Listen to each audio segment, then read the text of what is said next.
دوستو رسول اللہ صلی اللہ علیہ وسلم کی زندگی کا سب سے مشکل دن طائف کا دن تھا، جس میں طائف کے لوگوں نے اتنے پتھر مارے کہ آپ صلی اللہ علیہ وسلم کی جوتی خون سے بھر گئی۔ یہ مسلمانوں کی تاریخ کے سب سے بڑے دن ہجرت کی کہانی ہے۔ اسلام کے پہلے دنوں میں مکہ میں مسلمانوں پر بہت ہی سخت ظلم ہو رہا تھا، لیکن اس سب کے باوجود رسول اللہ صلی اللہ علیہ وسلم ساروں کو بار بار کہتے ہیں کہ بہت جلد پورا عرب مسلمانوں کے تابع ہوگا اور رومن اور پرشین امپائرز پر مسلمانوں کی حکومت ہوگی، جس پر مکہ والے ان کا بہت ہی مذاق اڑاتے تھے اور بھی زیادہ ظلم کرتے تھے۔ لیکن یہ سب رسول اللہ صلی اللہ علیہ وسلم کا کچھ بھی نہ بگاڑ سکتے، کیونکہ مکہ کے دو بہت سٹرانگ لوگ آپ صلی اللہ علیہ وسلم کو سپورٹ کرتے تھے۔ ابو طالب آپ صلی اللہ علیہ وسلم کا چاچا اور خدیجہ آپ صلی اللہ علیہ وسلم کی زوجہ۔ آخر مکہ والے تنگ آ کر آپ صلی اللہ علیہ وسلم کی پورے خاندان بنو ہاشم کا بائیکاٹ کرنے کا ارادہ کیا، اور نہ ان سے کچھ خریدے گا اور نہ ان سے کچھ بیچے گا اور نہ ان سے کچھ رشتہ بنائے گا، جس سے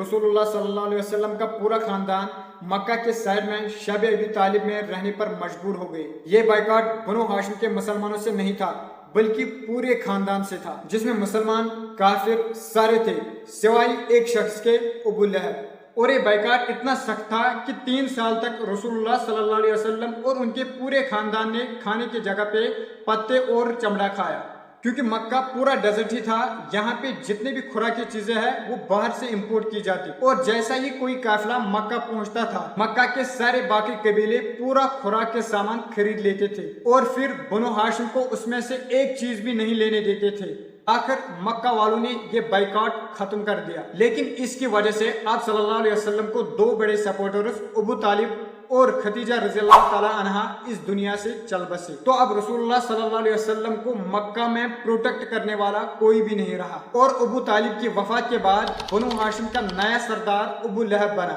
جو رسول اللہ صلی اللہ علیہ وسلم کا چچا ہونے کے باوجود مکہ میں آپ صلی اللہ علیہ وسلم کے سب سے بڑے دشمن ہے۔ ابو لہب نیا سردار بنتے ہی آپ صلی اللہ علیہ وسلم کی مکہ کی سٹیزن شپ ختم کر دی۔ تو اب رسول اللہ صلی اللہ علیہ وسلم مکہ میں بالکل بھی سیف نہیں رہے، لیکن اللہ کا وہی حکم تھا کہ اسلام کو ہر طرف پھیلانا ہے، اور قرآن نے بھی بار بار آپ صلی اللہ علیہ وسلم کو موسیٰ علیہ السلام اور ابراہیم علیہ السلام کے سٹوری سے موٹیویٹ کیا جا رہا تھا۔ آخر نبوت کے 10 سال کے بعد آپ صلی اللہ علیہ وسلم نے ڈیسائیڈ کیا کہ وہ اب مکہ سے باہر جا کر اسلام کی دعوت دیں گے، اور زید بن حارثہ کے ساتھ آلموسٹ 100 کلومیٹر کا راستہ بالکل پیدل طے کیا۔ وہاں آپ صلی اللہ علیہ وسلم طائف کے سارے بڑوں سے ملے اور ان سب کو اسلام کی دعوت دی، لیکن کسی نے بھی ان کی بات نہیں مانی، اور سب نے کہا کہ آج کے بعد طائف کبھی واپس نہیں آنا۔ طائف میں 10 دن گزارنے کے بعد جب کوئی پروگریس نظر نہیں آئی تو رسول اللہ صلی اللہ علیہ وسلم مکہ کی طرف واپس روانہ ہوئے، تو راستے میں طائف کے لوگوں نے ان کا مذاق اڑانا شروع کیا،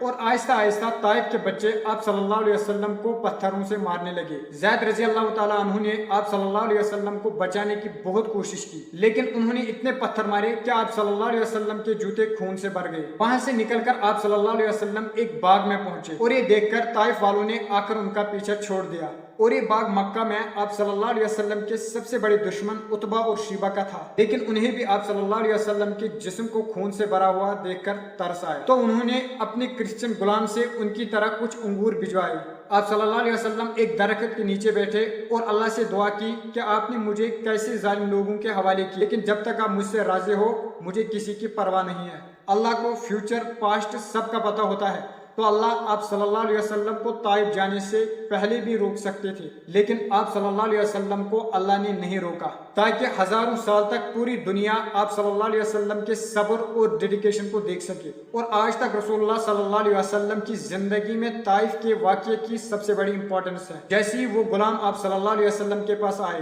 تو آپ صلی اللہ علیہ وسلم نے سارے غم بلا کر اس سے بھی اسلام کی دعوت دی، اور اس سے پوچھا تم کہاں سے ہو، اور اس نے کہا میں نیگوا سے ہوں۔ رسول اللہ صلی اللہ علیہ وسلم نے اس غلام سے کہا اچھا تو تم میرے بھائی یونس علیہ السلام کے شہر سے ہو، وہ بھی نبی تھا اور میں بھی نبی ہوں۔ یہ سن کر وہ غلام رسول اللہ صلی اللہ علیہ وسلم کے ہاتھوں کو چوما اور اسلام قبول کیا۔ اس سب سے دور کھڑا عتبہ اور شیبہ نے یہ سب کچھ دیکھا اور کہا لو یہ غلام بھی گیا۔ تو وہاں سے رسول اللہ صلی اللہ علیہ وسلم روانہ ہوئے،